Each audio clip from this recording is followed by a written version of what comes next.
आप देख रहे हैं आदिनाथ टीवी चैनल, अनादि से अनंत की धर्म यात्रा।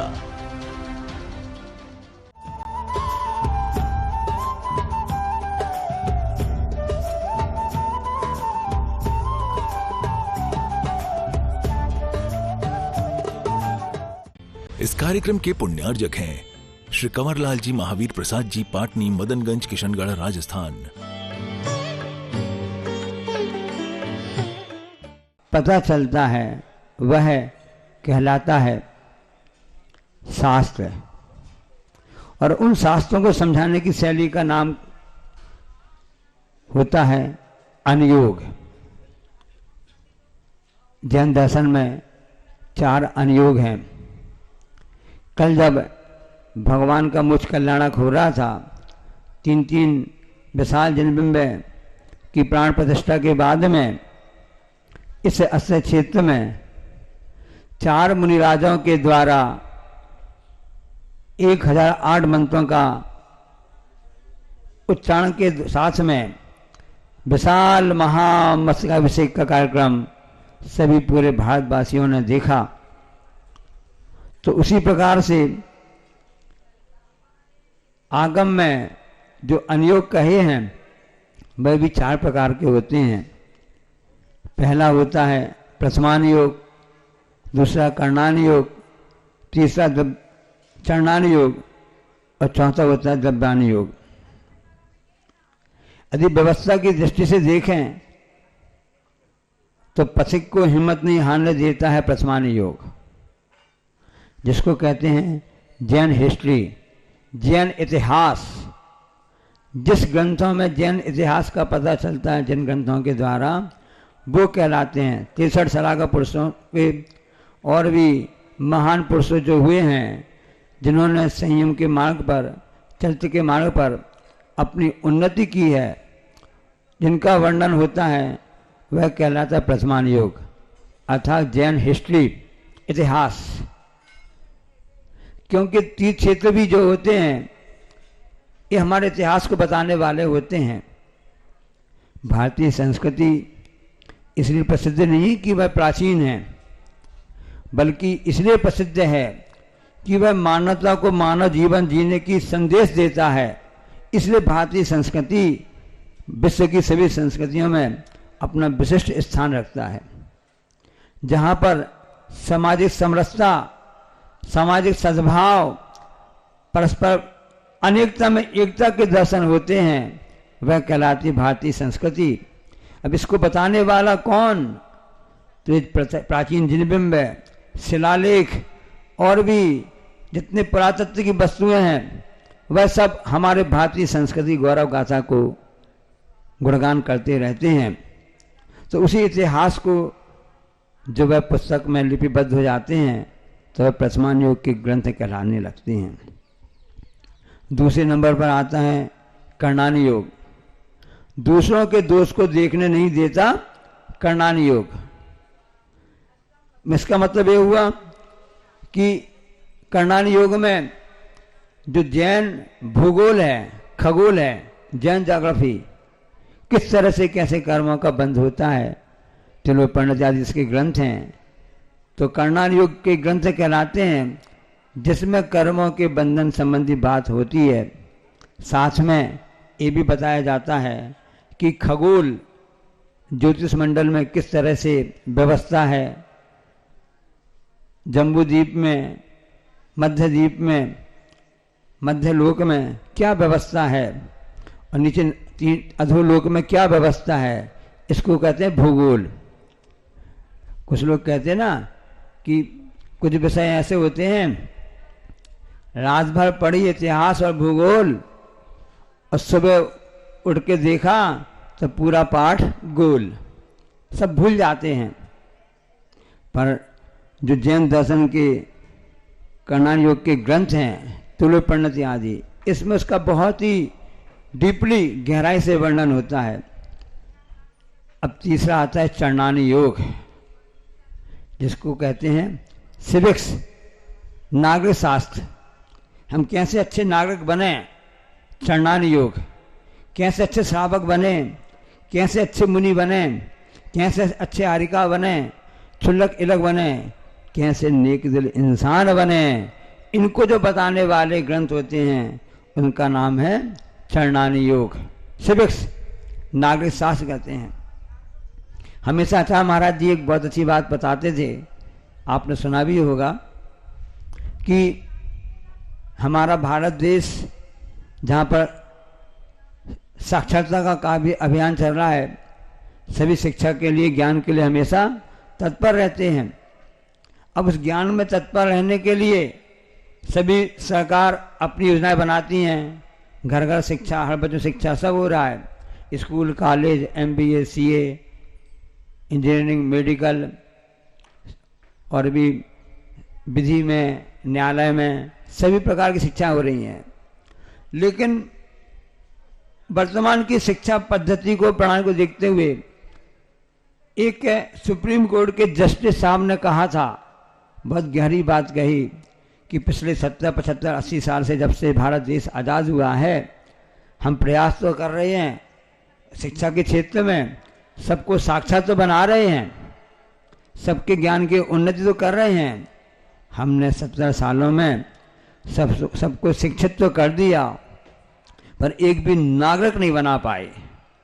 कितनी बड़ी व्यंग्य उन्होंने कहा कि हम 70 सालों में शिक्षा के क्षेत्र में अग्रणी तो रहे, हमने शिक्षा के स्तर को ऊंचा तो उठाया, पर एक भी नागरिक का निर्माण नहीं कर सके। तो सच्चा नागरिक कौन होता है?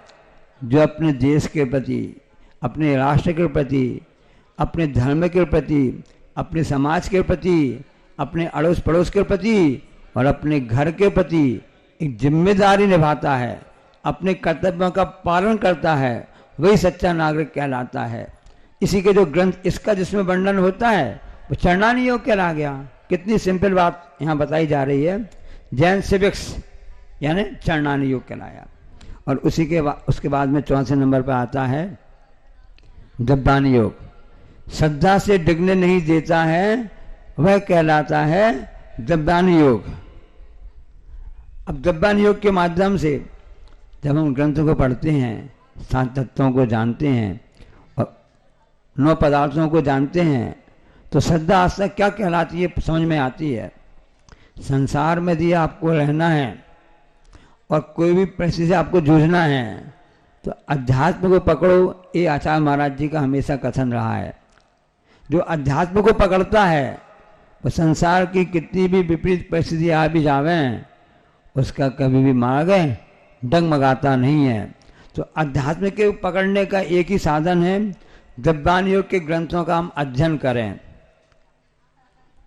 इसका मतलब हुआ कि जब हम 12 भावनाओं का चिंतन करते हैं, अपनी आत्मा के स्वभाव को देखते हैं, उनका चिंतन करते हैं, तो समझ में आता है कि हाँ, वास्तव में ही वह जब्बानी योग के ग्रंथ के द्वारा हम अपने परिणामों को कैसे संभाल सकते हैं। चरणानी योग में कर्मबंध की चरणानी कैसे चलना बताया जाता है। और से जब कर्णानी योग की विषय आता है, कर्ण में बंध उसकी प्रक्रिया, इसको आप देखना चाहें तो तत्वासूत्र का 6वां अध्याय छठा छठाया है। आचार्य श्री कहते थे तत्वासूत्र 6वां अध्याय छठा छठाया है, जिसमें कर्मों के आश्रव का बंध का, कर्म आश्रव तत्व का वर्णन किया गया है। कैसे परिणामों के द्वारा कैसे कर्मों का आश्रव होता है और वह आश्रव बंद हो जाता है, बाद में उस जीव को वैसा फल उदय में आता भोगना पड़ता है। जिज्ञासा समाधान में अधिकतर जो जिज्ञासु होते हैं वो प्रश्न करते हैं पूज्य मुनिपुंग सुधा साहब महाराज जी से कि महाराज श्री, ऐसा कर्म का उदय आया है, ऐसा कर्म हमारे आड़े आया है, ये क्यों आया है, या ऐसा करने से क्या फल मिलेगा। ये सबका वर्णन जो होता है वो वास्तव में देखा जाए तो कर्णानी योग के ग्रंथों के द्वारा हमको वह पता चलता है। तो ऐसे 4 अनुयोग जो हमने आपको साइड में बता दिए, क्योंकि बनती है भूमिका प्रथमान योग से। विष कैसे बनेगा? जगत का स्वभाव व संवेग वैराग्यार्थम, जगत के और काय शरीर के स्वरूप का चिंतन करना, वह किस प्रकार से है, इससे क्या फायदा होगा, इसके द्वारा हमारा संवेग और वैराग्य बढ़ेगा। तो संवेग वैराग्य बढ़ाने वाले क्या वस्तुएं हैं, तो जैन ग्रंथ में इतिहास हिस्ट्री है, उसके ग्रंथ से कहलाते हैं प्रसमान योग। जब हम प्रसमान ग्रंथों का अध्ययन करते हैं तो पता चलता है कि देखो वह सीता देखो, वह अंजना देखो, वह श्री राम देखें या और भी शोषण सेठ देखें कि जिन्होंने विपरीत परिस्थिति में भी अपने आप का साहस नहीं छोड़ा। ये तो काउंसलिंग है। आप लोग बाहर से काउंसलिंग करवाते हैं अलग से कि मोटिवेशन करवाते, ये करवाते हैं ना कि इस द्वारा काउंसलिंग करवाते हैं, डिप्रेशन में आ गए, ऐसा आगे बढ़ गए। यदि हम प्रसमान योग के ग्रंथों को पढ़ेंगे तो हम कभी भी डिप्रेशन में अवसाद में नहीं आ सकते हैं, क्योंकि उससे हमारी मानसिकता मजबूत होती है। जब वह व्यक्ति ऐसा कर सकता है, हम क्यों नहीं कर सकते हैं। इस साहस देने वाले ग्रंथ कहलाते हैं प्रसमान योग। सैनिक चरित्र, पद्म पुराण, उत्तर पुराण, महापुराण, जीवंदा चरित्र, बड़े बड़े आपको मालूम होना चाहिए कि जब आचार्य महाराज जी के साथ में हम सभी महाराज जी थे और जब चातुर्मास चल रहा था,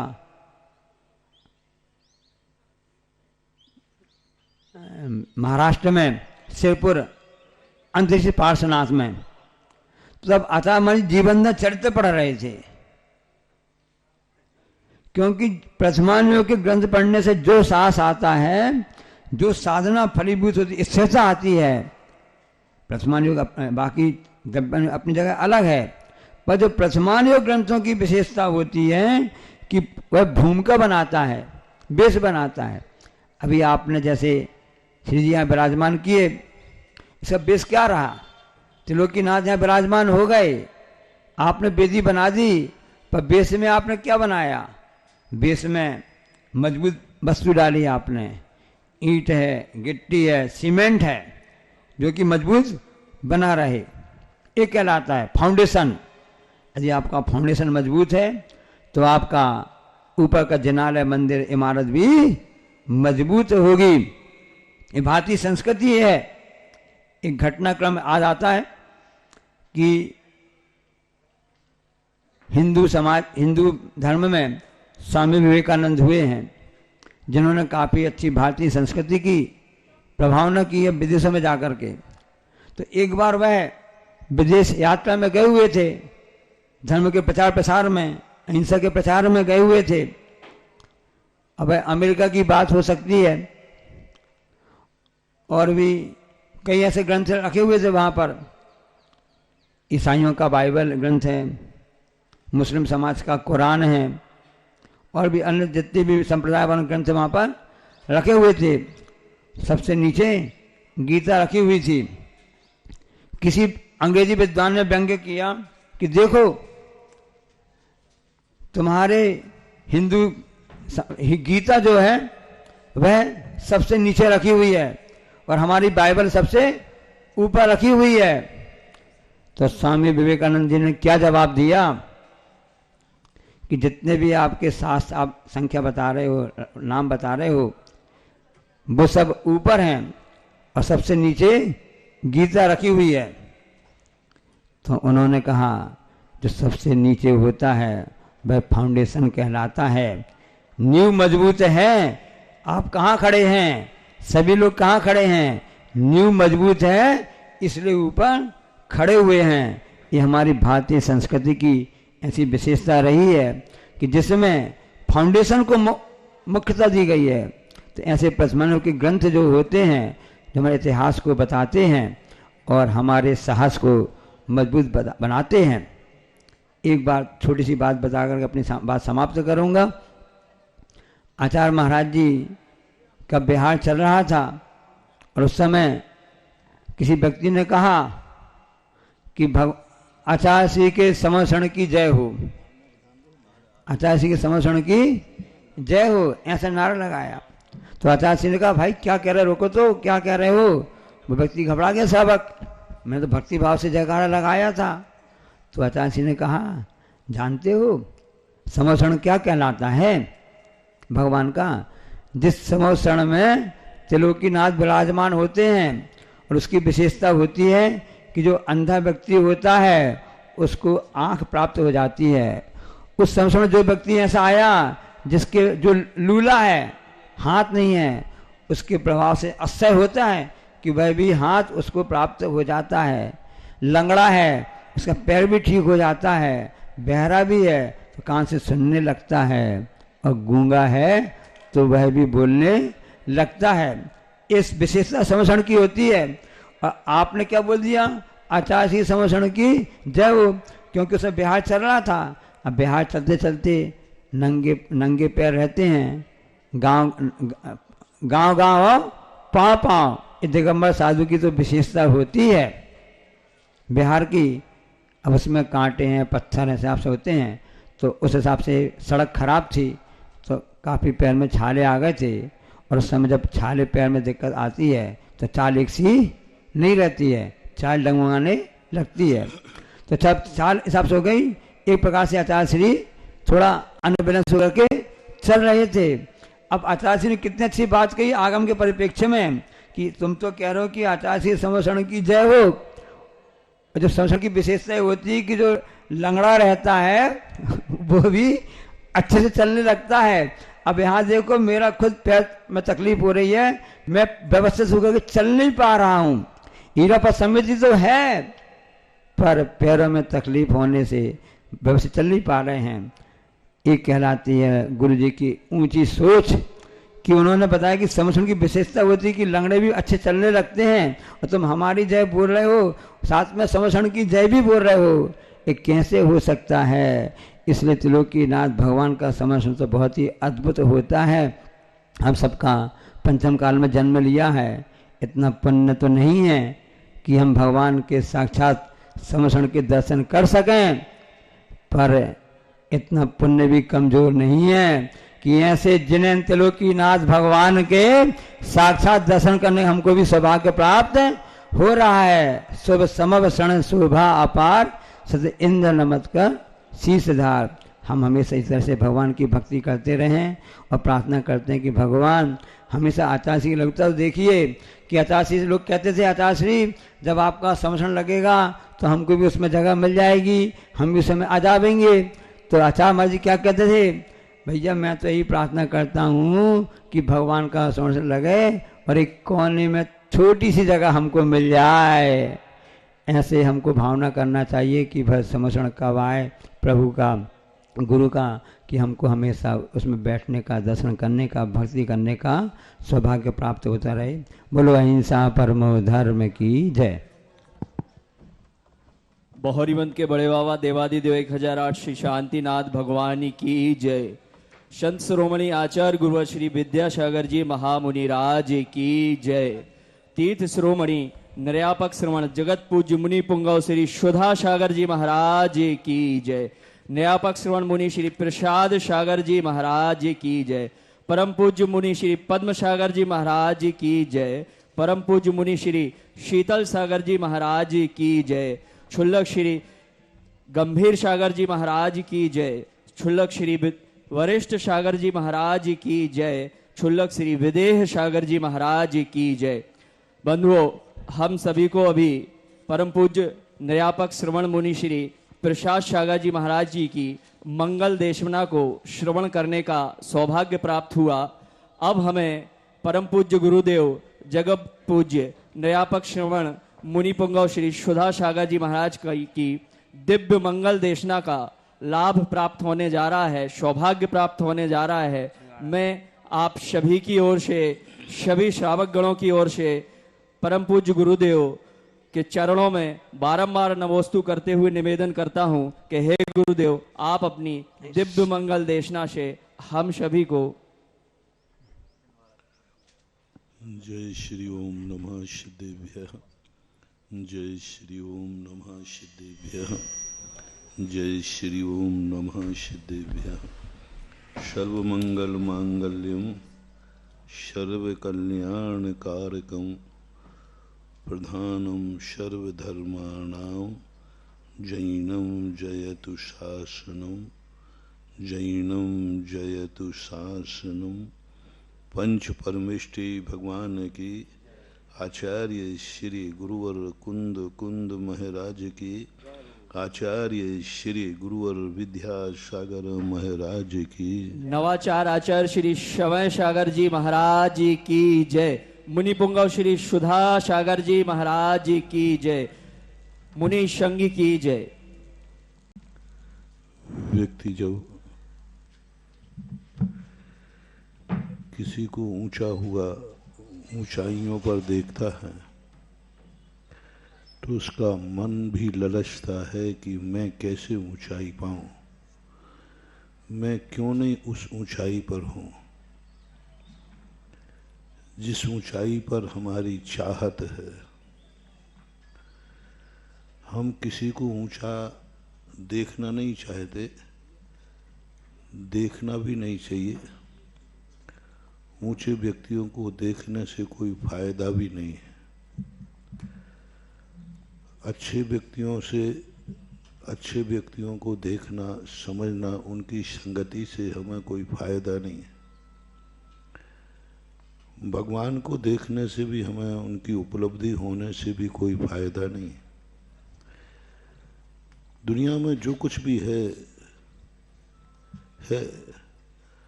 अच्छे लोग हैं, बुरे लोग हैं, अच्छाइयाँ हैं, बुराइयाँ हैं तो हैं, उनसे हमें कोई भी हानि लाभ नहीं है। यही वस्तुएं जो हमारे लिए अपनी, क्योंकि वे सभी वस्तुएं स्वयं अपने लिए विद्यमान हैं, तुमसे उनको कोई लेना देना नहीं है। हर वस्तु अपना एक स्वयं चतुष्टय लिए हुए। कोई भी वस्तु कभी दूसरे के लिए कार्य नहीं करती, स्वाभाविक रूप से। हवाएं चलती हैं, अपने आप चलती हैं, वो तुम्हारे लिए नहीं चलती कि तुम उनके, हम नहीं चलेंगे तो इतने लोग मर जाएंगे, इसलिए वो नहीं चलती हैं। वो चलना उनका है, नेचर है, वो अपनी मस्ती के लिए चलती हैं, अपने स्वभाव में चलती है। जल इसलिए नहीं बरसता आकाश से कि लोग प्यासे हैं, उसका बरसना उसका स्व स्वभाव है। नदियों में पानी इसलिए नहीं बहता कि सबको पानी मिल जाए, उनका निम्न का स्वभाव है। उनको कभी भी भाव नहीं आता कि पानी किसके लिए बह रहा है। ये तो नीतिकारों ने बना दिया, परोपकाराय बहंती नद्याः। ये कल्पनाएं हैं, ये हमारी सोच है कि ये पानी हमारे लिए बह रहा है, हमारे लिए बरस रहा है। लेकिन जब जैन दर्शन ने उसका स्व चतुष्टय देखा तो उसका कोई लेना देना नहीं था तुमसे। तुम प्यासे रहो या मरो या जियो, उसको कोई लेना नहीं। उसको तो जहाँ ढाल मिलेगा वहाँ ढलना उसका निम्न का स्वभाव है। वनस्पति पेड़ में इसलिए फल नहीं आते हैं कि लोग उसको खाएंगे, फलना उसका स्वभाव है। वो तुम्हारे लिए नहीं फलता। तुम सोचते हो कि पेड़ फल रहा है, नहीं, वो अपने लिए उसका स्वभाव है फलना। अब तुम अपने लिए मान लेते हो, तुम खाने लग जाते हो, ये तुम्हारी विशेषता है, ये तुम्हारी निमित्त बुद्धि है। अग्नि अपने लिए स्वभाव से जलती है। सूरज तुम्हारे लिए प्रकाश के लिए नहीं निकलता। ऐसी कोई व्यवस्था नहीं है कि सृष्टि में प्रकाश रहे इसलिए सूरज निकल जाता है। सूर्य का निकलना अपना स्वभाव है। उसको प्रकाश देना और नहीं देने से कोई लेना देना नहीं, वो नियत धारा में बहता है। इसलिए सारी दुनिया में जो कुछ भी है सब वो जब उपादान दृष्टि से देखते हैं तो सब कुछ अपना लगता है। जब अब सब व्यक्ति को वस्तु स्वरूप जब समझ लिया तुमने, कोई किसी के लिए नहीं है, सब अपने लिए है। मनुष्यों को भी देख लीजिए, तुम जो कुछ भी करते हो सब अपने लिए करते हो। एक पिता ने बेटे को उत्पन्न किया, बेटे को उत्पन्न नहीं किया, उसने अपने ही मर्जी को पैदा किया, अपनी इच्छा की पूर्ति की है। उसके मन में ये भाव नहीं आया कि चलो मैं मनुष्य हूँ, मैं जैन हूँ, अच्छा धर्म है, अच्छी जाति है, तो मैं कुछ ऐसा प्रयास करता हूँ कि 10-25 लोगों को मेरी गोदी में, मेरी कूख में जन्मेंगे तो 10-25 लोग जैन बन जाएंगे, इनका कल्याण हो जाएगा। क्या संतान को जन्म देते समय ये भाव आता है कि मैं इसलिए जन्म दे रहा हूं क्योंकि मेरी गोदी में जो जन्मेगा, मेरे कुल में, मेरी कूख में जो जन्मेगा, उसका कल्याण होगा, वो मांसाहार से बचेगा, वो नमोकार मंत्र पढ़ेगा, वो देव साध गुरु को समझेगा, इसलिए मैं संतान को जन्म दे रहा हूं। नहीं, तुम्हें धर्म से कोई लेना देना नहीं, उस जीव का कल्याण हो ये भी कोई लेना देना नहीं है। तुम अपनी खुद की चाहत को जन्म देते हो। तुम्हारी इच्छा है कि कोई मुझे पिता कहने वाला हो, तुम्हारी इच्छा है कि मेरे बाद मेरी संपत्ति का भोक्ता हो, तुम्हारी इच्छा है कि मेरा कुल दीपक हो, कुल दीपक हो, मेरे कुल का उजाला, सब तुम्हारी चाहत है। तुम परोपकारी हो ही नहीं सकते, तुम्हारे अंदर परोपकार का भाव आ ही नहीं सकता। जैसे पेड़ में भाव नहीं आया कि ये परोपकार करे, गाय में भाव नहीं आया कि मैं परोपकार के दूध दे रही हूं, नहीं, सब स्वाभाविक हो रहा है। इसी प्रकार तुमने भी संतान को जन्म दिया, कोई अपने सुख के लिए दिया, अपनी चाहत के लिए दिया, ना कि किसी के उपकार के लिए दिया। कभी भी किसी भी जीव को ये भाव आया हो कि मैंने इसलिए जन्म दे रहा हूं जिससे लोग अधिक से अधिक कल्याण कर सकें, यदि ये भाव तुम्हारा आ जाए तो तुम परिवार नियोजन नहीं कराओगे। तुम कहोगे नहीं, मैं परिवार नियोजन नहीं कराऊंगा, क्योंकि जितने अधिक बच्चे आएंगे उतने ज्यादा नमोकार मंत्र पढ़ने वाले होंगे, शाकाहारी होंगे। ये गुण थोड़ा बहुत मांसाहारियों में आ रहा है, ये गुण जैनियों में नहीं आ रहा है। जैनी पूर्णतः 100% स्वार्थी है। आज कल युग में खास तौर से पूरा स्वार्थी हो गया। अन्य मत में आ रहा है, वो कहते कि नहीं, संतानें आने दो, जितनी संतानें आएंगी उतने ही वो हमारे लिए संख्या बढ़ेगी, संख्या बढ़ेगी तो हम एक दिन राष्ट्र में बहुमत में आ जाएंगे। मांसाहारी की संख्या बढ़ेगी, हमारा धर्म मानने वालों की संख्या बढ़ेगी, सब बढ़ेगी। लेकिन ये बात जैनी नहीं सोच रहा है कि हमने एक संतान को रोक दिया है तो हमने एक जैन बनने वाले, एक जीव को जो जैन बनने वाला था उसको रोक दिया है। मैंने एक नमोकार मंत्र पढ़ने वाले को रोक दिया, मैंने एक मुनि बनने वाले को रोक दिया, मैंने एक आरिका को रोक दिया। क्या कभी कल्पना आपके बीच में आई? क्या तुम दोनों ने कभी बैठ के किया कि नहीं, हम जब जिंदगी में लेंगे या तो सीधा संयम धारण करेंगे, और जब तक हमने संयम धारण नहीं किया तब तक हम इस गृहस्थी में जैन बनाएंगे। हम जैनियों को रोकेंगे नहीं, हम संतान को रोकेंगे नहीं। जितनी ज़्यादा संतानें मेरे द्वारा उत्पन्न होंगी, आप अपने बेटे को जन्म मत दो। थोड़ा सा ऊपर उठा रहा हूं, आपके मन में ये नहीं आए कि मेरी संतान को जन्म दे रहा हूं, आपके मन में ये नहीं आए कि मैं अपने बेटे को जन्म दे रहा हूं, आपके मन में ये नहीं आए कि मैं एक कुल दीपक को जन्म दे रहा हूं। आपके मन में इतना सा भाव आ जाए, मैं एक जैनी को जन्म दे रहा हूं। ध्यान रखना, वारिस को, बेटे को, दीपक को जन्म दोगे तो तुम्हारा भाव होगा, जब एक दीपक से काम चल रहा है तो दूसरे की जरूरत क्या है? अंधेरा ही तो मिटाना था ना, अंधेरा मिटाना था, एक दीपक से अंधेरा मिट गया, कुल का उजियारा हो गया। अब क्यों वेस्टेज? क्यों अब क्यों अधिक दीपक जला करके लाइट बनाएं? क्यों अधिक दीपक जला करके घी जलाएं? क्यों अधिक व्यस्त में क्या मतलब निकलता है, खर्च करने की क्या जरूरत। एक दीपक से काम चल गया तो दीपक हो गया, आप दूसरा जलाने का भाव आएगा ही नहीं, आएगा ही नहीं, और आ नहीं रहा। आज बोले क्या करना, एक काफी है, एक काफी है। आजकल तो दो के या एक पर भी आ गए, और धीरे धीरे इतना भी हो रहा है, राग नहीं वैराग के विरुद्ध। बोले एक की भी जरूरत क्या है, अपन दोनों मौज मस्ती से जियो और मर जाओ, कौन लेना किस लिए लेना किसको देना, ये फैशन भी आ चुकी है। लेकिन फिर भी अभी बहुमत में एक दीपक हो गया, बस एक के बाद दोनों एक, बस अब कोई इच्छा नहीं है, दूसरा हो जाए तो देखेंगे, अपना एक में संतुष्ट है।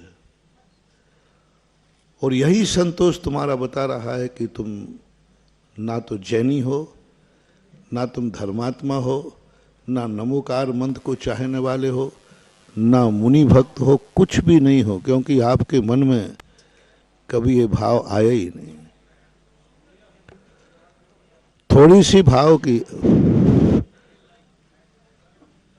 मैंने एक बार कहा था कि आप जैनी हैं कि नहीं, आप कौन सी क्रिया करते समय आपको जैनत्व के प्रति भाव जागा। आप मुनि भक्त हैं,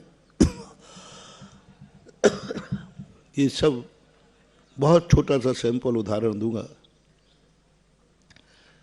क्या आप मुनि भक्त हैं, क्या मुनि को अपना मानते हैं, क्या मुनि के कुटुंब में आप हैं, क्या आप मुनि को गुरु मानते हैं। जिसको अपना मानते हैं उसका एक रीजन है, एक कंसेप्ट होता है। जब आप मकान बनाते हैं तो आप हिसाब से मंगाते हैं, हमारे 2 बेटे हैं, उसी हिसाब से आप बनाएंगे। एक आप बनाएंगे कि नहीं एक कमरा और बनाना, गेस्ट आएगा, गेस्ट के लिए बनाया। क्या आपको मकान बनाते समय कभी ये भाव आया, डिस्कशन होता है आजकल मकान बनाते समय कि सब बैठ के डिस्कशन, छोटे बच्चे से भी पूछा जाता है, वो भी अपनी राय देता है कि ड्राइंग रूम कैसा होना चाहिए, डाइनिंग कैसे होना चाहिए, सब चॉइस करते, बैठकर बनते। क्या कभी तुम्हारे मकान बनाते समय, और तुम सब चीज़ पे चर्चा करते हो, ये रूम पापा का होगा, ये रूम बहन का होगा, ये रूम गेस्ट आएंगे उनका होगा, यहाँ तक कि एक रूम नौकर का भी होगा।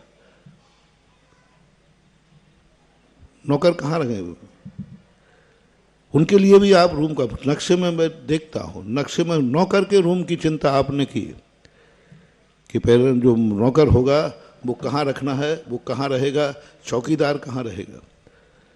क्या मकान बनाते समय कितने लोगों को भाव आया, कभी यदि मेरे नगर में गुरु आया तो मेरे मकान में उनका आहार कहाँ होगा। क्या डिस्कशन हुआ, क्या भाव आया, क्या प्रश्न उठाया। चातुर्मास में इस पर मैंने बहुत बड़ा लंबा चौड़ा प्रवचन दिया था।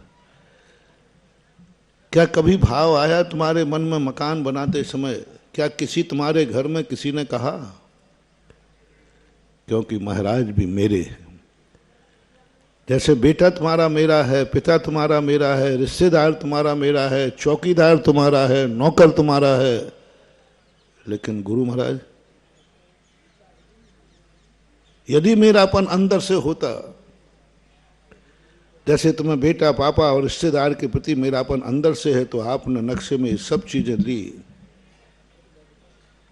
लेकिन कभी ये भाव आया कि नहीं मेरी एक गुरु भी है, वो कभी कभी आ सकते हैं, और वो मेरे नगर में आएंगे और मेरे यहाँ पड़गान हुआ तो इंजीनियर साहब पहले ये बताओ मुनिराज कहाँ खड़े होंगे।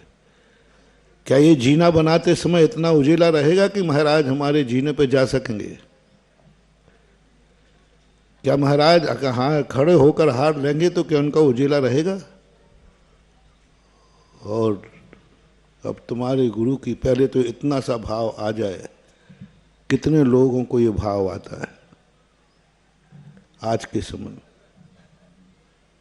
परसेंटेज बहुत कम है। कितनों को ये भाव आता है, आज तो वो भी भाव नहीं आ रहा,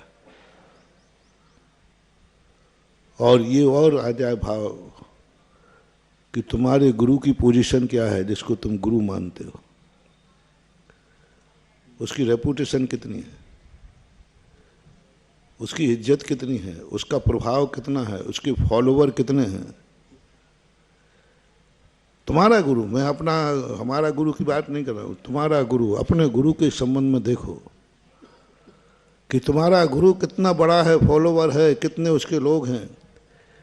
यदि कल वो मेरे यहाँ आहार करने आए तो उनके साथ देने वाले और देखने वालों की कितनी भीड़ आएगी।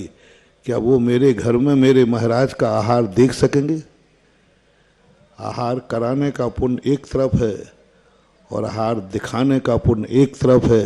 आहार कराने का पुण्य एक तरफ है और आहार दिलाने का पुण्य एक तरफ है। दिखाने के लिए एक भी व्यक्ति जब मेरे यहाँ आहार होगा, बस वही तो दुआ है। धन्य दाता धन्य पात, मुनिराज से तुम्हारे लिए आहार दिया है, क्या मिलेगा वो तो बाद में बता दूंगा, और साथ तो मालूम है। लेकिन जो देखने वाला है उसकी दुआ से तुम वंचित रह गए, क्योंकि तुम्हारे यहाँ देखने की व्यवस्था ही नहीं थी। महाराज को उस स्थान पर खड़ा किया। पहली बात तो तुम्हारे यहाँ जाना ही मुश्किल है। बहुत सारे लोग चौके इसलिए नहीं लगा पाते क्योंकि महाराज हमारा स्थान ठीक नहीं है, फर्नीचर फिट है, सोफा सेट फिट है, सब फिट है। अब कहते लोग महाराज जी हमारे बहुत भाव होता है, लेकिन नहीं लगा सकते।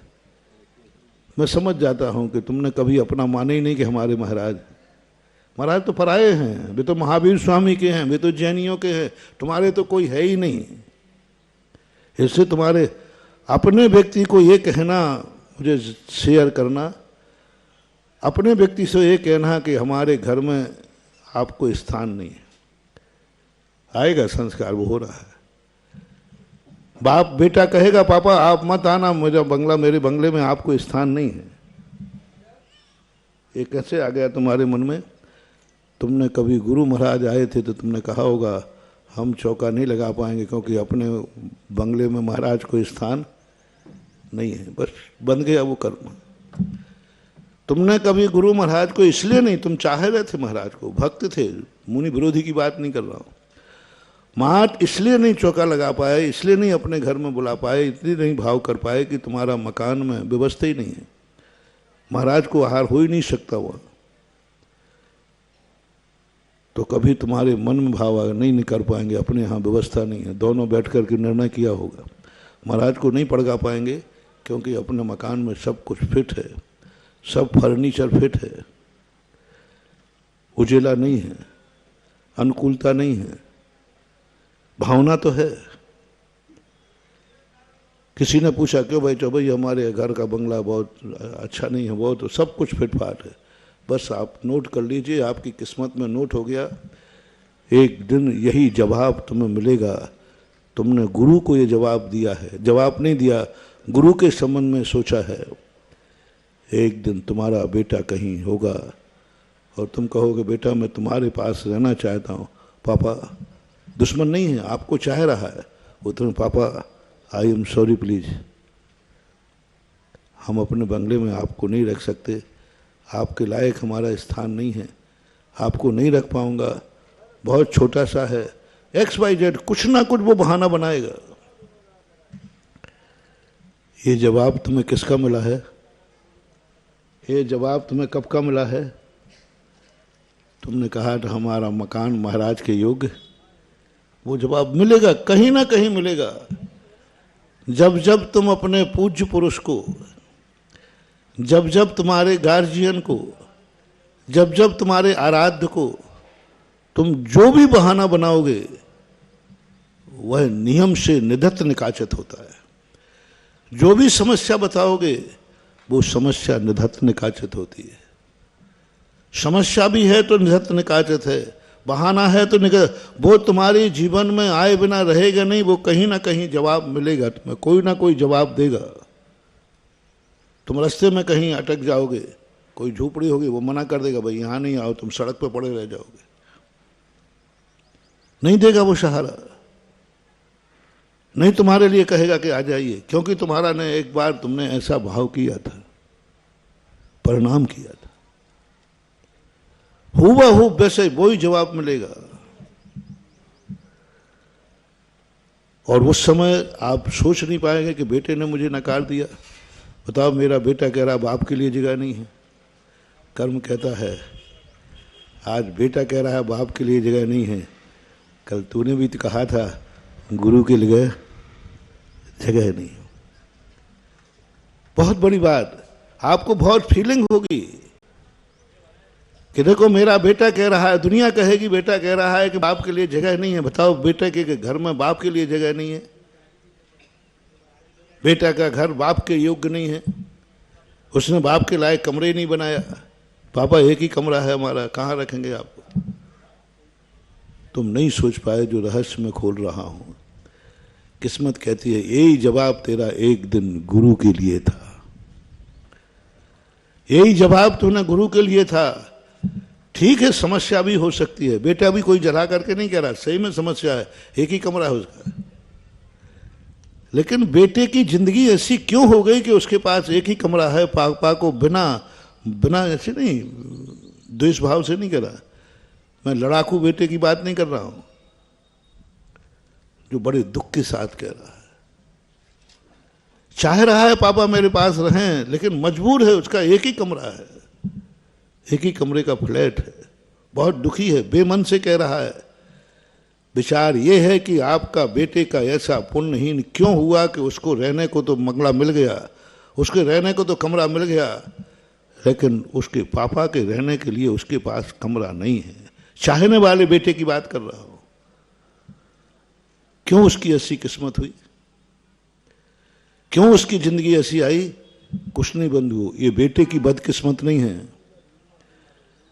बेटे की बदकिस्मत होती तो बेटे को भी रहने को स्थान नहीं मिलता, बेटे को रहने को बंगला नहीं मिलता। बेटी की किस्मत तो अच्छी है, लेकिन उस कमरे में इतनी व्यवस्था नहीं है कि वो बाप को रख सके।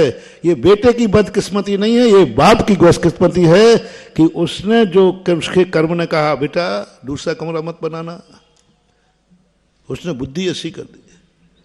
क्योंकि तेरे बाप ने मकान तो बनाया था, लेकिन उसमें गुरु की व्यवस्था नहीं की थी। ऐसी बात नहीं है कि तुम बेमन से कह रहे हो, वो बहाना बना रहे हो। सही में आपका मकान ऐसा है, सही में है। एक दो तो मैंने देख भी लिए, बहुत दुख है तुम्हें। देखो मेरे नगर में महाराज आए हो, मैं अपने घर में महाराज को नहीं बुला पा रहा हूं। बहुत चाहते हो महाराज को, बहुत चाहते हो, मन भी है, दुखी मन है, सबसे कह रहा बहुत दुख है, क्या करूं, मेरा मकान ही ऐसा है, मेरा मकान ही ऐसी गली में है, मेरा मकान ही ऐसे मोहल्ले में है, मेरा मकान ही मंदिर से इतनी दूर है। महाराज अब सब चीजें नोट करते जाना। आप बेमन से कर रहे हैं, बहुत चाहते हैं आप, बहुत दुख है आपको, मेरा मकान बहुत दूर है, मेरा मकान बहुत दूर है, मेरा मकान बहुत छोटा है, मेरा मकान चारों तरफ बहुत गंदे लोगों के बीच में है, गंदी गली में है, वहां महाराज नहीं जा सकेंगे। ये भाव तुमने किया, क्यों किया, ये क्यों हुआ? क्योंकि ये मकान बनाते समय तुमने भाव नहीं किया कि मैं इतनी दूर मकान ले रहा हूं। क्या मकान प्लाट लेते समय भाव आया कि इतनी दूर मेरे महाराज आ सकेंगे कि नहीं? कहां ख्याल है? क्योंकि तुम्हारे महाराज हैं ही नहीं, तुमने महाराज को अपना माना ही नहीं। क्या मकान बनाते समय ये भाव किया कभी महाराज इतनी दूर तक अंजलि लेकर आ पाएंगे या नहीं? क्या जिस मोहल्ले में मैं मकान ले रहा हूं, क्या इस मोहल्ले में महाराज के आने लायक है? क्या ये गली महाराज में आने लायक है? उस समय आपने विचार नहीं किया। अभी इसका फल बता रहा हूं। विचार नहीं किया, आज आपको दुख हो रहा है क्योंकि आप मुनि भक्त हैं, आप मुनि को चाहते लेकिन मजबूर हैं। ठीक वही रिफ्लेक्शन, बेटा इतना दूर जाएगा, इतना दूर जाएगा, वो चाह रहा है तुम्हें बुलाएं, लेकिन बुला नहीं पाएगा, वो NRI हो गया है। दुश्मन नहीं है, बहुत रोता है, बहुत चाहता है, बहू भी चाहती है, लेकिन अंत में वो कहेगा पापा कैसे बुलाऊं इतनी दूर आपको, नहीं बुला सकता। अब ये परिणाम वही है कि मैं कैसे चौका लगाऊं, मेरा मकान दूर है। बस वो मकान बनाते समय तुमने ध्यान नहीं दिया। कर्म ने कहा जैसे तू महाराज के लिए इतनी दूर मकान बना रहा है कि महाराज तेरे पास तक नहीं आ सकेंगे, तेरे बेटे का मकान भी इतनी दूर होगा कि तू बेटे के पास नहीं जा सकेगा। मैं तुझे विदेश, तेरे बेटे को विदेश भेजता हूं। अच्छे बेटे की बात कर रहा हूं, वो दंड की नहीं। अच्छा बेटा जो तुम्हें प्राणों से प्यारा था, आपको भी चाहता था, लेकिन तुम्हारी किस्मत ने कहा नहीं, तुम बेटे के पास नहीं रह पाओगे। हम बेटे को इतनी दूर भेजते हैं, इतनी दूर भेजते हैं कि तुम जाना भी चाहो तो, तुम वो बुलाना भी चाहे तो नहीं बुलाते। ऐसा होता है कि नहीं कभी? थोड़ा शेयर करें। है वो बुलाना चाह रहा है, गलत नहीं है, तुम जाना भी, लेकिन बीच में परिस्थितियां आ गई। एक कब की कहानी है, लोग मेरे पास आते, महाराज मेरा बेटा बहुत चाह रहा है, लेकिन मैं जा नहीं सकता। तो मैं तुरंत मुस्कुरा देता हूँ, बताता नहीं हूँ, नहीं तो मामला कहे महाराज अच्छा आप लोग हो कर्म गढ़िया हमारे सब करने वाले। लेकिन सत्य को मेरे दो रूप होते हैं। प्रवचन में मैं कभी किसी का संकोच नहीं करता, जो कहना दहाड़ के कहना, जम के कहना, स्पष्ट कहना। इसलिए हमारा लोग प्रवचन में अलग रूप देखते हैं और कमरे में लोग प्रवचन सुन के डरते हैं, महाराज बहुत खतरनाक है, बहुत खतरनाक है महाराज।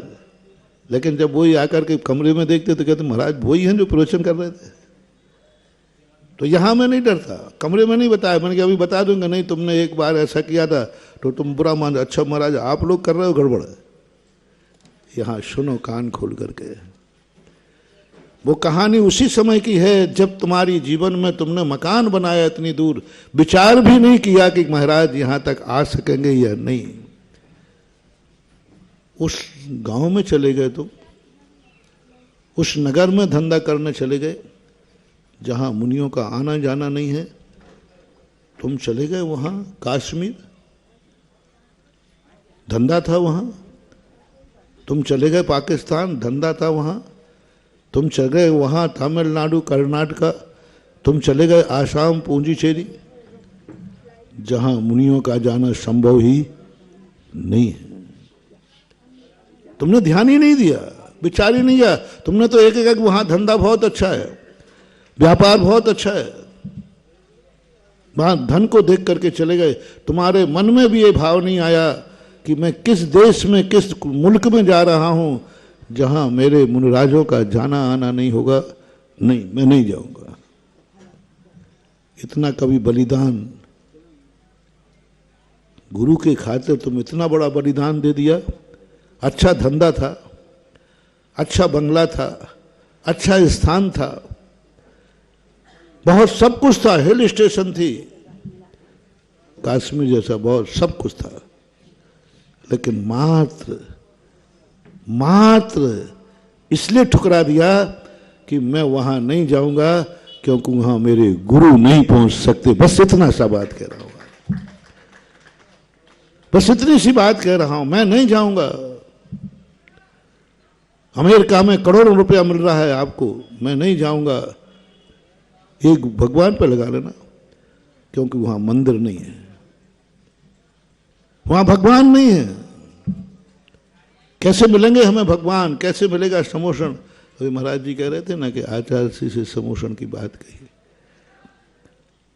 कैसे मिलेगा समोषण? कल्पनाएं तो होती हैं, भावनाएं तो होती, हमारी तैयारी क्या है?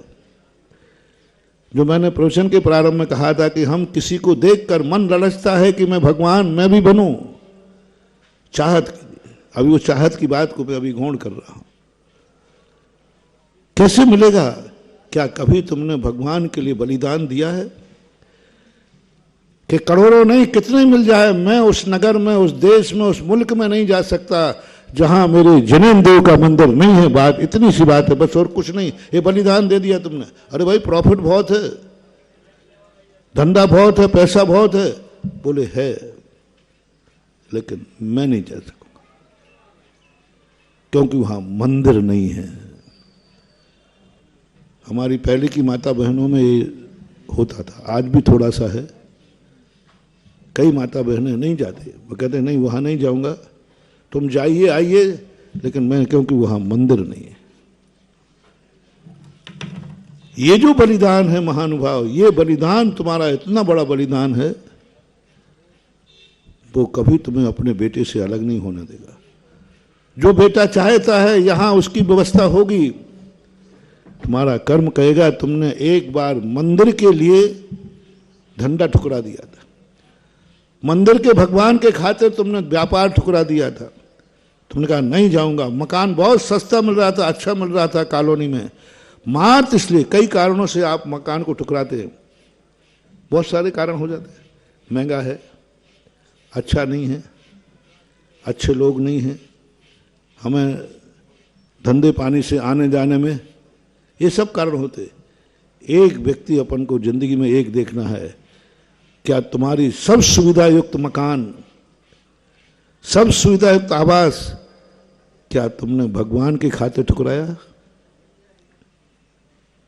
मैं ऐसे मकान को नहीं लूंगा क्योंकि वहां मंदिर नहीं है। बस इतना सा, बस हो गया तुम्हारा हिसाब, हो गई तुम्हारी चाहत, हो गई तुम्हारी भक्ति, भगवान के डायरी में नोट हो गया, इसने मुझे इतना बड़ा बलिदान दिया। देखो मकान मिल रहा था, सस्ता मिल रहा था, धंधा भी था, सब कुछ, मात्र उसने इसलिए कह दिया वहां मंदिर नहीं है।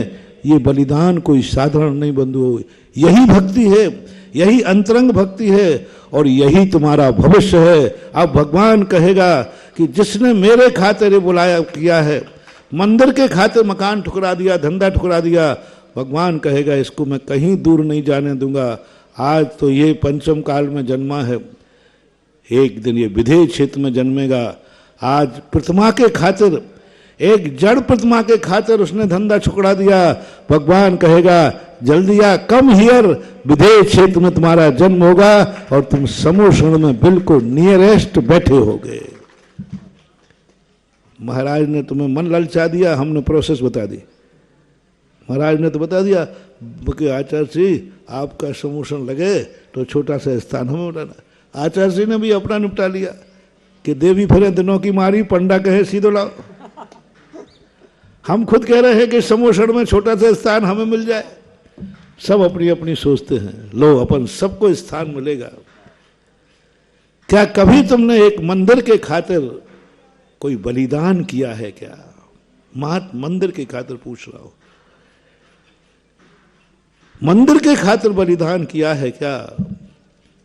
उसकी लिस्ट बनाओ, उसके संबंध में सोचो। क्या तुम्हारे परिवार ने किया? नहीं, अपन नहीं जाएंगे, वहां मंदिर नहीं है। बस ये जो तुम्हारे मन में भाव आया, उस समय ऐसा निधत्त निकाचित कर्म बंद होगा कि दुनिया की कोई ताकत तुम्हें साक्षात भगवान के समूषण में जाने से नहीं रोक पाई।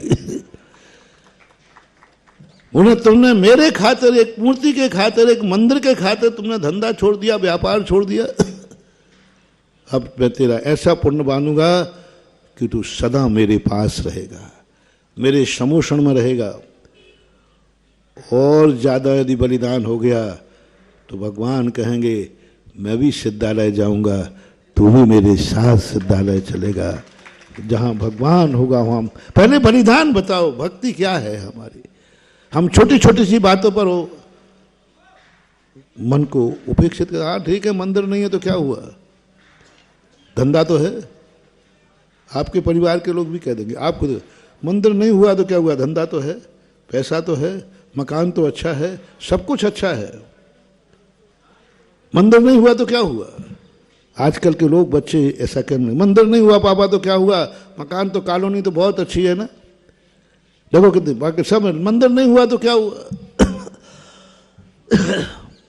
बेटा महाराज बोले महाराज नहीं आ पाएंगे तो क्या हुआ, महाराज पापा अपन लोगों को तो बहुत अच्छा है, आने जाने की सब सुविधा, अब महाराज नहीं आ पाएंगे तो इतने से कारण से, अब महाराज जो वो भी कभी कभार आना है, महाराज नहीं आ पाएंगे तो नहीं आ पाएंगे। पापा फर्नीचर देखो ये फिक्स फर्नीचर बहुत अच्छा लेटेस्ट फर्नीचर है, बेटा फिर महाराज, अरे महाराज जी पड़गान नहीं हो पाएगा तो क्या बिगड़ता है, अपन मेरे लिए तो अच्छा है ना। ये परिणाम जो आपका बन रहा है, बस वो भी वीडियो बन रही है। आप कैमरे की नज़र में हैं, आप कैमरे की नज़र में हैं, कहीं जाए गायब नहीं।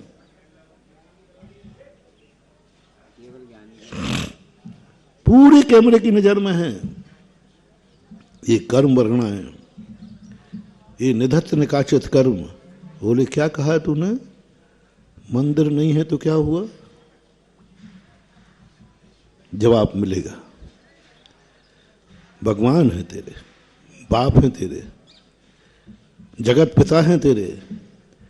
तू खुद मानता है कि ये मेरे जगत पिता है, भगवान है। नहीं हुआ तो क्या हुआ बंदर? नहीं हुआ तो एक दिन यही बेटा जवाब देगा, दोनों बैठ करके, देखो भाई यहां अपन नौकरी पे जाएंगे तो यहां पर फिर पापा मम्मी नहीं आ पाएंगे। बहू कहेगी बेटा को, ठीक है पापा नहीं आ पाएंगे तो क्या हुआ, बंगला तो अच्छा है, कमाई तो अच्छी, सब कुछ अच्छा है। अरे पापा नहीं आ पाएंगे तो क्या हुआ, नहीं आ पाएंगे तो नहीं आ पाएंगे। बिल्कुल टेप रिकॉर्ड हुआ वो सुनना, थोड़ा एक अक्षर का यहां धरो नहीं। तुमने क्या कहा था? मंदिर नहीं है तो, बोलो याद करो जल्दी बोलो, ये तुम्हें याद, मंदिर नहीं है तो क्या हुआ, बाकी सब तो। बस यही जवाब तुम्हारा बेटा कहेगा, पापा मम्मी नहीं आ पाएंगे तो क्या हुआ, बाकी तो सब कुछ है। डीसम कोई भी एक अंतर नहीं, सादा यथावत रिप्लाई होगा। निधत्त निकाचित कर्म में उदय उदीर्णा नहीं होती, अपकर्षण उत्कर्षण नहीं होता। निधत्त निकाचित का अर्थ है जैसा है वैसा ही रिप्लाई, ज्यों का त्यों वही का वही शब्द आएगा। नितिन बेटा हम इतनी दूर जा रहे हैं, मम्मी पापा तो यहाँ आ ही नहीं सकेंगे। जब आप नहीं आ सकेंगे तो क्या हुआ, धंधा तो अच्छा है, नौकरी तो अच्छी है, देश तो अच्छा है, मम्मी पापा नहीं आ पाएंगे तो नहीं आ पाएंगे। यही तो तूने कहा था कि बंगला तो अच्छा है, कॉलोनी तो अच्छा है, गुरु महाराज नहीं आ पाएंगे तो नहीं आ पाएंगे। गुरु महाराज के खातिर हम इतना बढ़िया कॉलोनी छोड़ दें, इतना बढ़िया बंगला छोड़ दें, महाराज नहीं आ पाएंगे तो नहीं आ पाएंगे, क्या करें महाराज, ठीक है। ये भाव तुमने मान करके बंगला ले लिया, नहीं आ पाएंगे महाराज तो नहीं आ पाएंगे। तुम्हारे बाप है वो, जगत गुरु हैं वो, तुम उनके भक्त हो और तुमने ये जवाब दे दिया नहीं आ पाएंगे तो नहीं आ पाएंगे। यही जवाब तुम्हारा बेटा देगा, पापा इतनी दूर नहीं आ पाएंगे तो नहीं आ पाएंगे, क्या हुआ, बाकी धंधा तो है। टिट फॉर टैट, कोई भी अंतर मत समझना।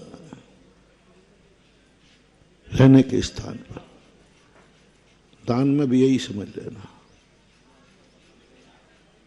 दान देने के लिए कमाया है। अब दान नहीं दिया तो क्या हुआ, पंचकल्याणक हुआ, अपन ने कुछ दान नहीं दिया तो क्या हुआ। अपने पास तो खूब पैसा है, अपनी गृहस्थी तो अच्छी चल रही है, अपनी व्यवसाय तो सब ठीक चल रही ना, कहीं गड़बड़ तो नहीं है ना, दुकान अच्छा चल रहा, व्यापार अच्छा। अब बहोरी बंद चमत्कारोदय तीर्थ क्षेत्र का मंदिर बन रहा है, त्रिलोक जुनालय। किसी ने कहा आपने उसमें कुछ दिया, बोले नहीं दिया। नहीं दिया तो क्या हुआ, मंदिर में नहीं दिया, हमने एक भी शिला नहीं लगाई, हमने कोई दान नहीं दिया, हमने नहीं दिया तो नहीं दिया, क्या बात हो गई, क्या फर्क पड़ गया आपने, हाँ नहीं दिया तो नहीं दिया।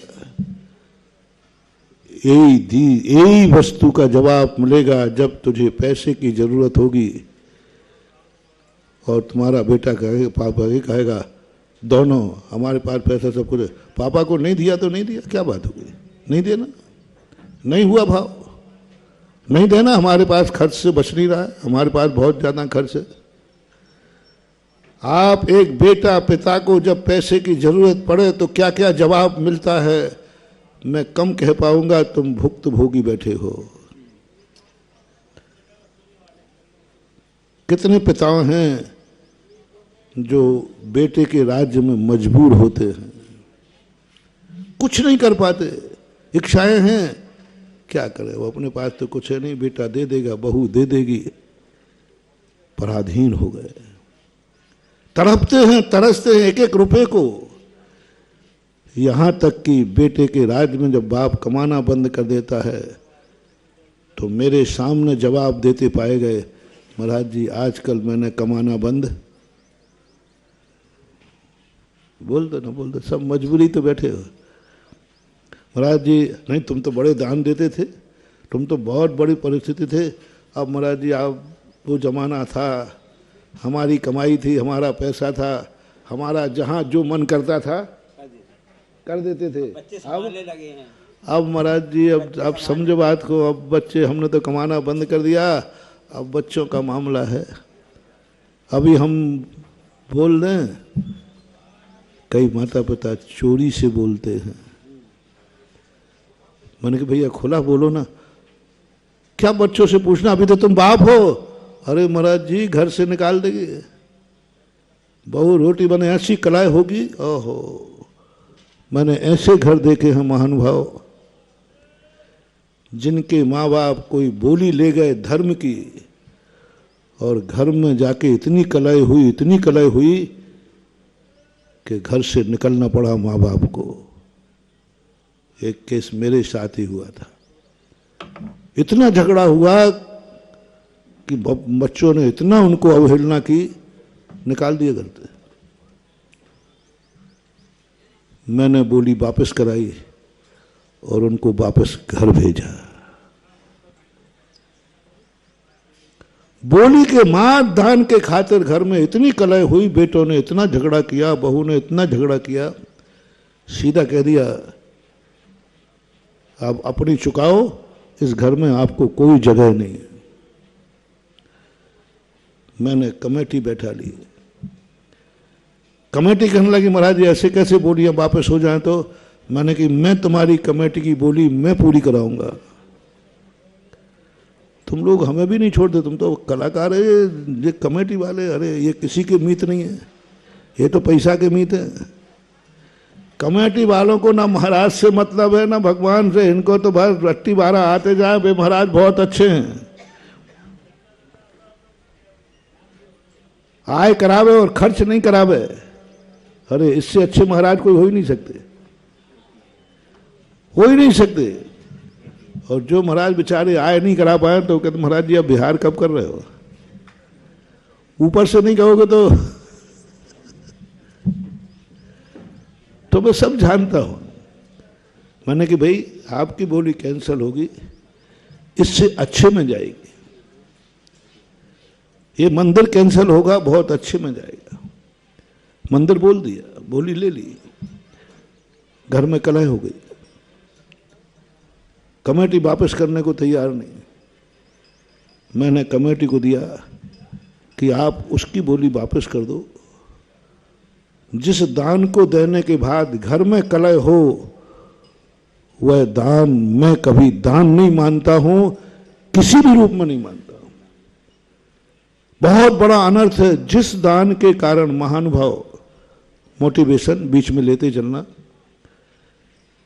जिस दान बोल करने के बाद, जिस धर्म को करने के बाद, जिस नियम लेने के बाद यदि बाद में मन में क्लेश और पश्चाताप हो, वो दान, वो व्रत तुम्हारे लिए अभिशाप है। तुमने व्रत ले लिया, अब पश्चाताप हो रहा है, बस तुम्हारी दुर्गति हो गई, वही खत्म हो गया। रावण का यही तो हुआ,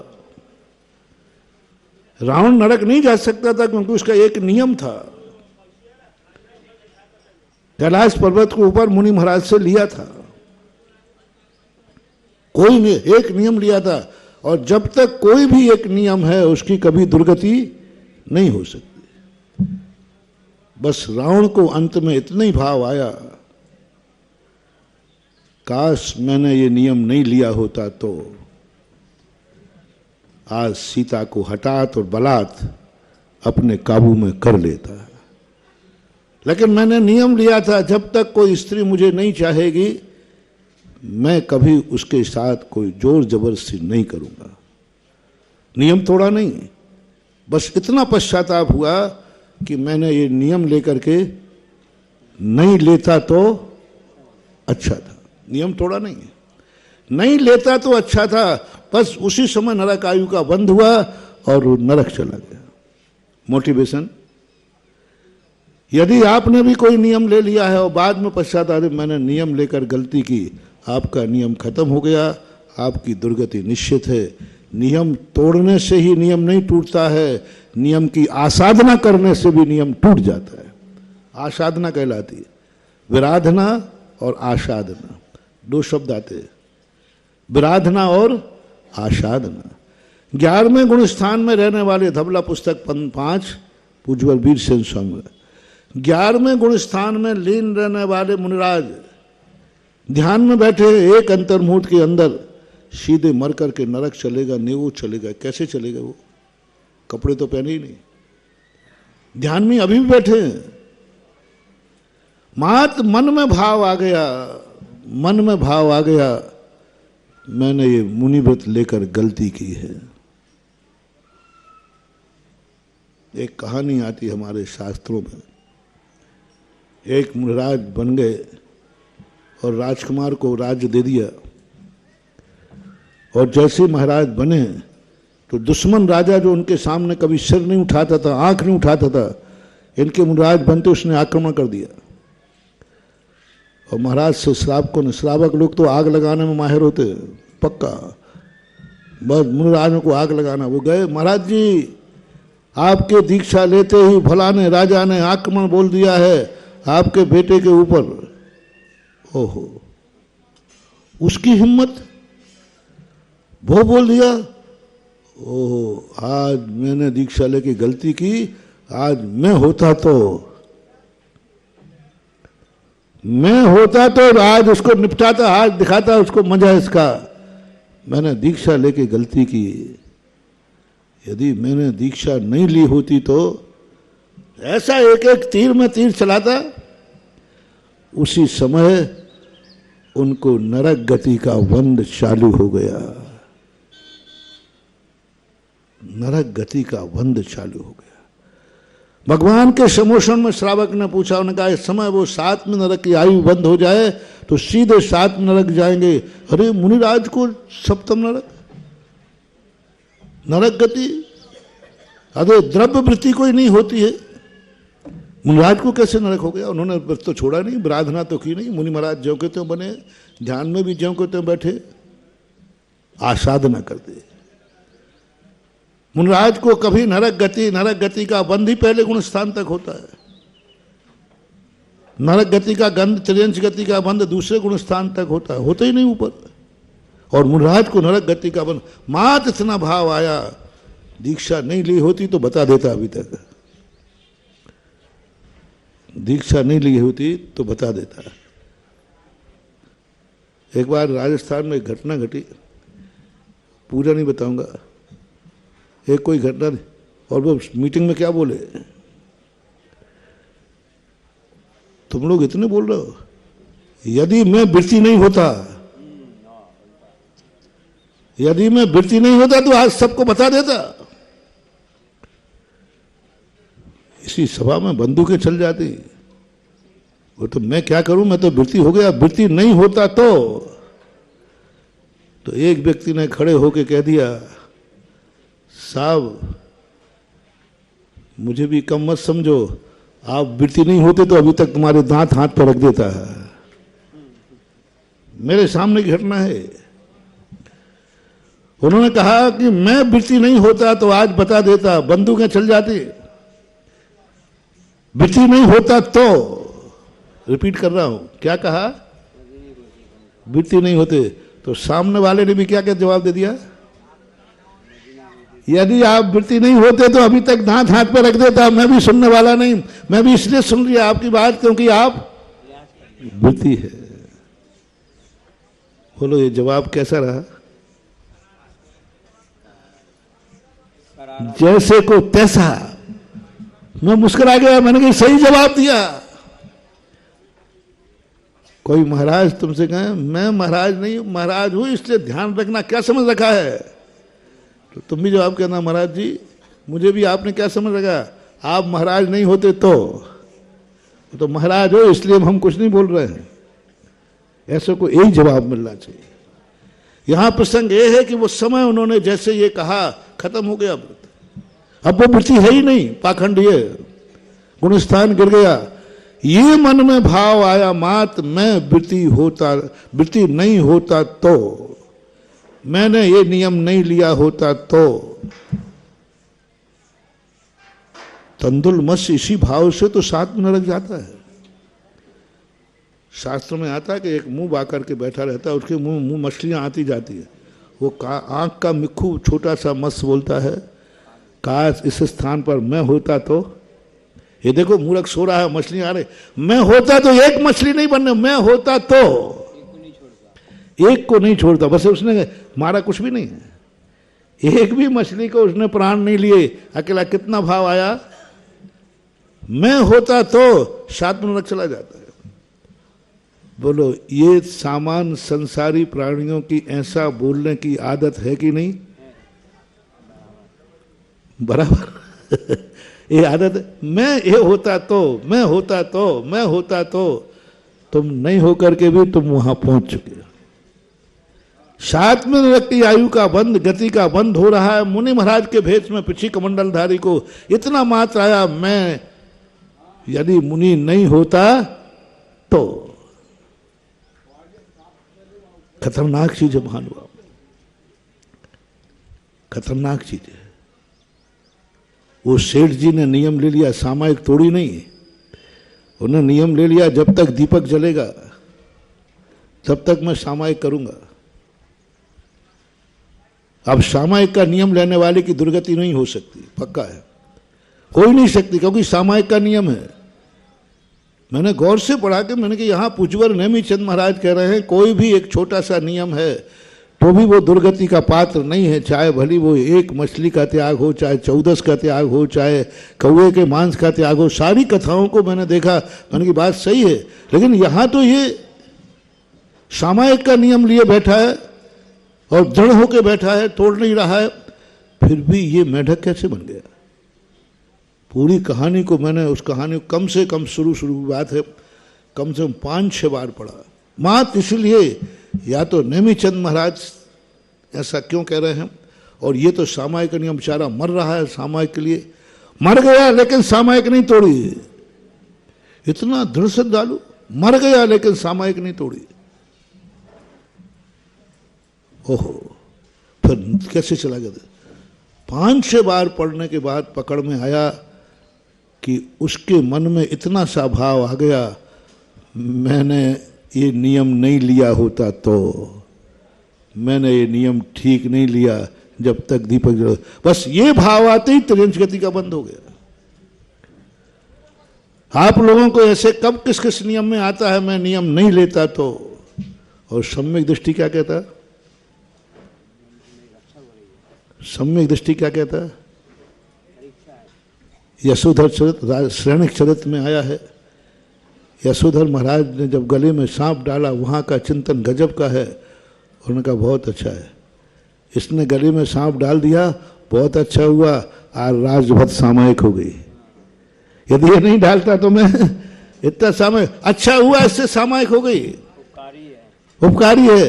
पारसनाथ भगवान कमठ को अपकारी नहीं मारे, अच्छा हुआ जो केवल ज्ञान अभी होना नहीं था वो जल्दी हो गया।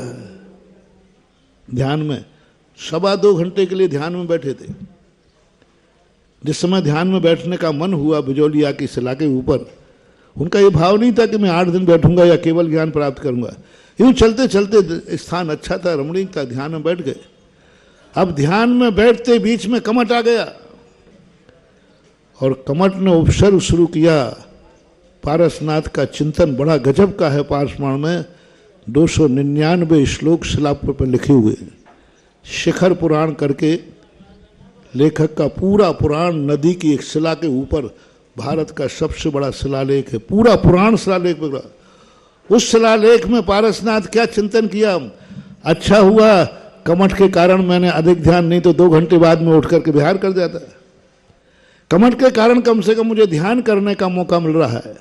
कमठ के कारण मैं विशुद्ध हूं, उसका उपकार है, अपकार नहीं है। लो साहब, नियम तो क्या, केवल ज्ञान प्राप्त हो गया, दुर्गति तो क्या। किसी भी धर्म के कार्य के कारण यदि कोई संकट आ जाए, इच्छाएं पूरी न हो, तो पश्चाताप नहीं करना, मैंने नियम लेके गलती की। मैंने नियम नहीं लेता तो अच्छा था, मैंने कहाँ का कर लिया ये अच्छा था। ऐसा करने के बाद वो नियम खत्म हो जाता है। वहां ये भाव आना चाहिए, अच्छा हुआ नियम नहीं लिया, नहीं तो अभी झगड़ा टंटा हो जाता। अच्छा हुआ कि मैं वृत्ति था, यदि अवृत्ति होता तो अभी लड़ाई झगड़ा हो जाता, पुलिस केस बन जाता, थाने में होता, कितना राग देश हुआ।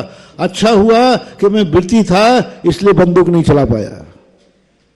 और वो क्या कह रहा है, वृत्ति नहीं होता तो बता देता है।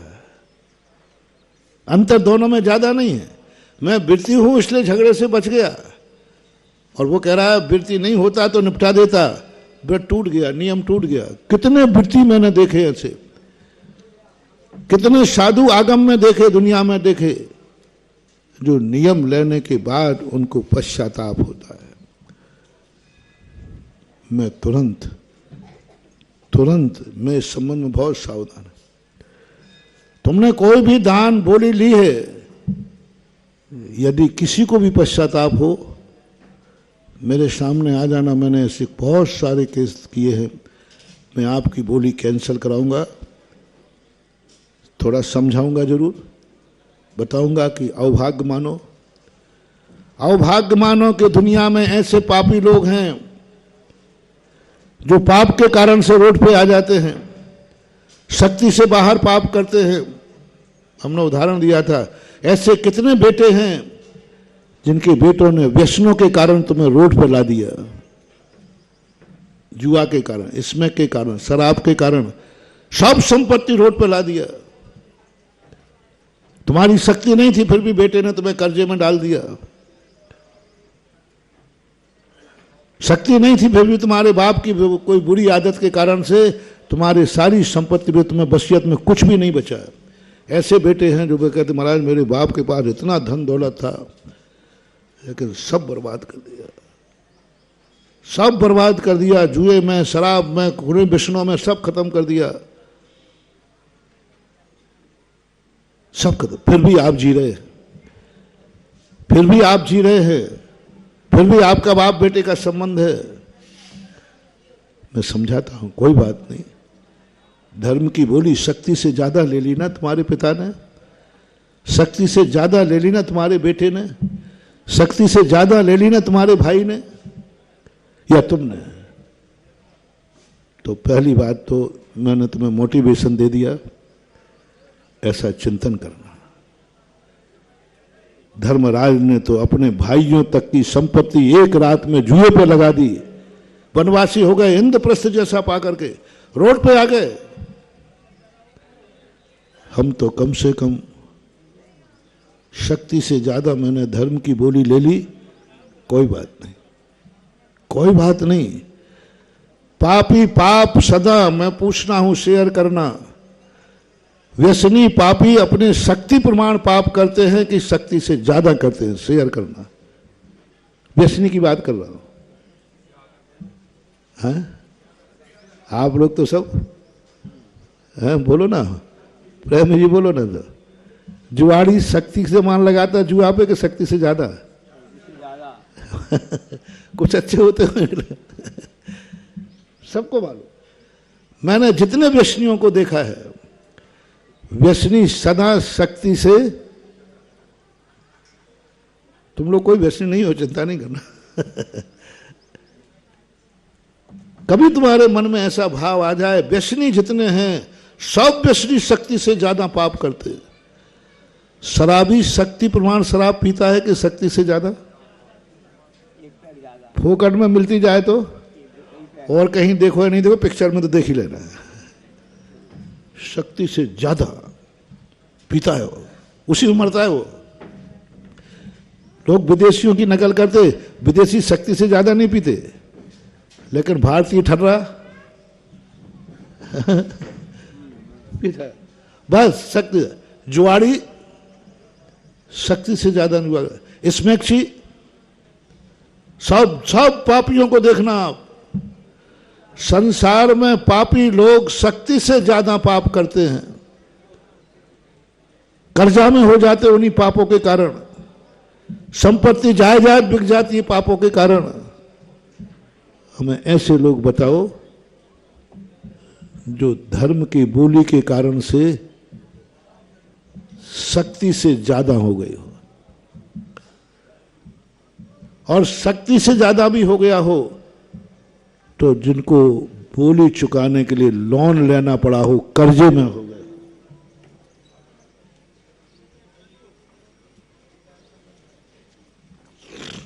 बोली चुकाने के लिए कर्जा लिया हो, और वो भी, हाँ वो थोड़ी ध्यान आ गया, ये जितने जुआड़ी होते ना, ये 10-10 रुपया सैकड़ा पे पैसा उठा लेते। कुछ थोड़ा मैंने सही बोला कि नहीं? अरे जुआड़ी के लिए स्मैक चीज जैसे नशेड़े होते ना, जो पैसा जो ब्याज को 10 रुपया 5 रुपया, ऐसा एक बार हुआ था। महाराज जी मेरा पैसा आने वाला, मैंने कितने, बोले 10 रुपया सैकड़ा पे दिया है। मैंने किसको? जुआड़ी शराबी ये सब 10 रुपया सैकड़ा पर ब्याज पर पैसा उठाते हैं महीने भर 2 महीने के लिए, लेकिन वो पाप करते हैं। 10 रुपया सैकड़ा उठा करके भी पाप करते हैं।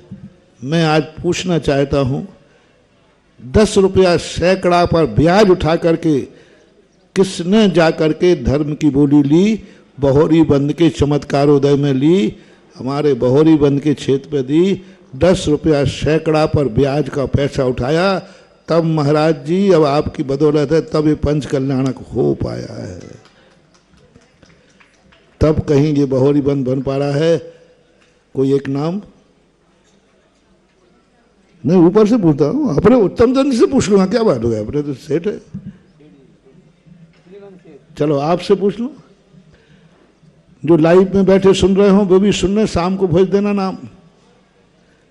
10 रुपया सैकड़ा पर ऐसे जुआड़ी कबाड़ी नशेड़े भंगेड़े 10 रुपया सैकड़ा पर पैसा ब्याज पर उठाते हुए पाए जाएंगे, लेकिन धर्म की बोली के लिए कभी किसी ने 10 रुपया सैकड़ा पर ब्याज पर पैसा उठाया? क्या कभी लोन लिया मंदिर के लिए? दुनिया के पापों के लिए, संसार के लिए व्यक्ति लोन ले लेता है, सांची बोलकर झूठी बोलकर देगा, मकान के नाम से उड़ा देगा दुनिया में। आज तक उस व्यक्ति बताओ जिसने मंदिर के नाम से लोन लिया हो, उस बैंक का नाम बताना।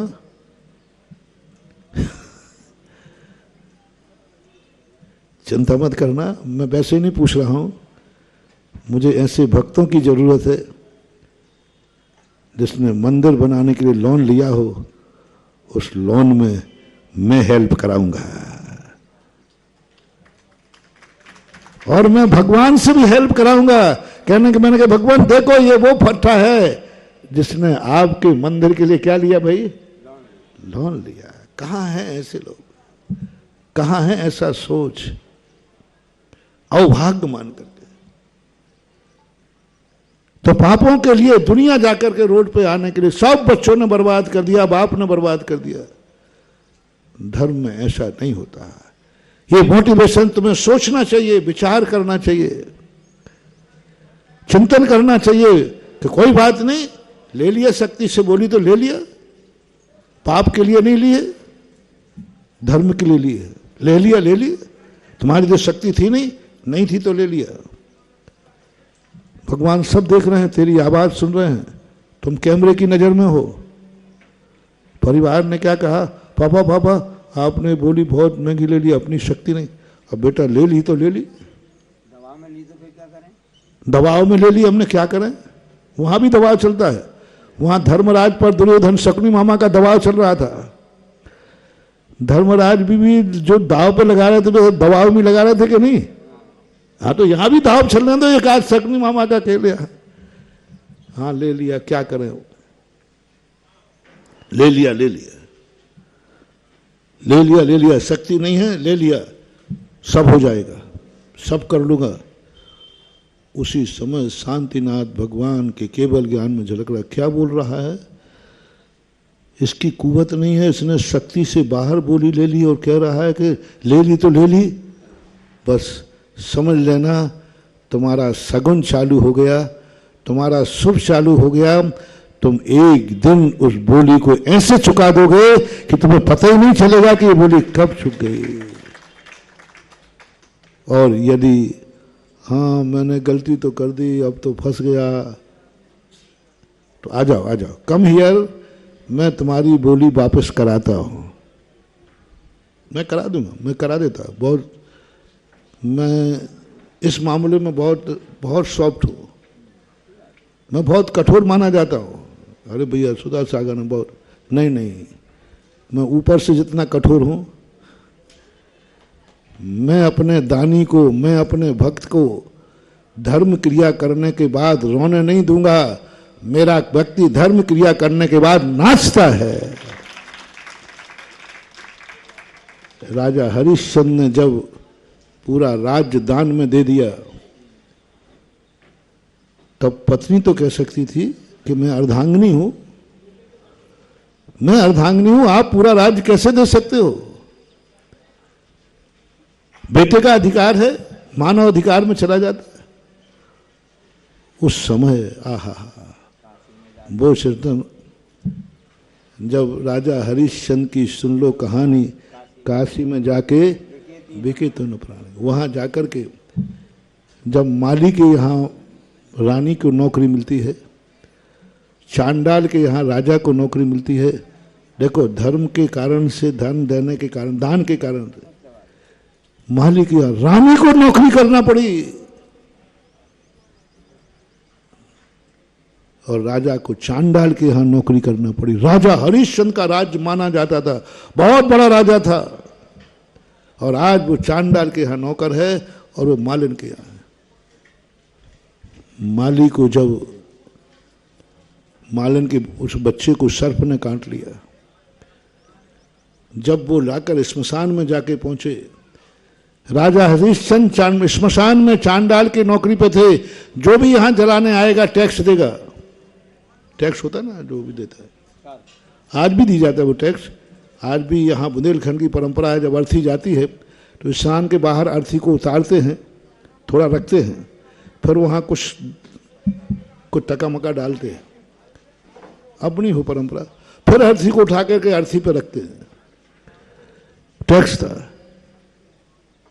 बच्चे को लेके पहुंच गई, राजा हरिश्चंद्र जानते हैं मेरी पत्नी है, मेरा बेटा है, टैक्स लाइए। बोले मेरे पास तो कुछ है ही नहीं। उस चित्रण को मैंने गौर से पढ़ा, मैंने कही नारी है, उलाय ना देगी, क्या मांग रहे हो? तुम्हारी इसी दातारी के कारण, तुम्हारी इसी दातारी के कारण तो आज मेरी यह दशा है कि रानी होकर मालिन बनी हूं। क्या छोड़ा है जो तुमने मैं तुम्हें दूं? क्या टैक्स दूं? मेरे पास है क्या? क्या टैक्स दूं मैं तुम्हारे पास? तुम्हें मांगते हुए शर्म नहीं आती? तुम्हें मेरी दशा देखते हुए शर्म नहीं आती? मैं मालिन हूं, रानी होकर, तुम्हारी पत्नी होकर के। ओहो, क्या राजा हरिश्चंद्र की रानी उस समय, जब राजा हरिश्चंद्र कहते टैक्स लाइए, मैं ना बेटे को जानता हूं ना पत्नी को जानता हूं, इस समय मैं ड्यूटी पर हूं, ड्यूटी पर टैक्स लाइए।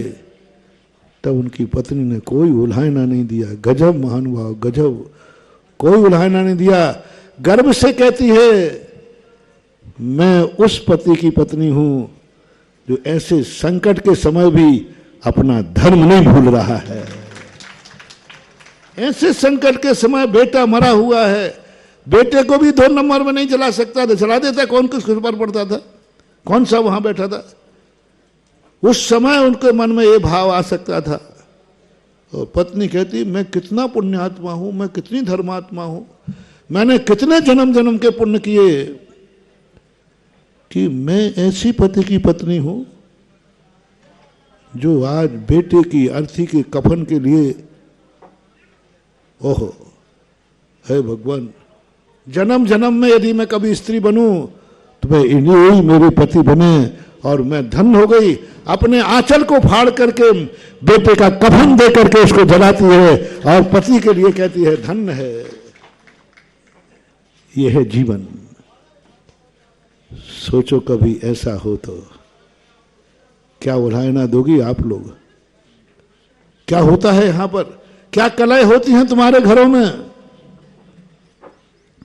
सारा राज्य हरिश्चंद्र दे के गया और इस दशा में भी पत्नी अभाग्य। इस कार्यक्रम के पुण्यार्जक थे श्री कंवरलाल जी महावीर प्रसाद जी, पाटनी, मदनगंज, किशनगढ़, राजस्थान।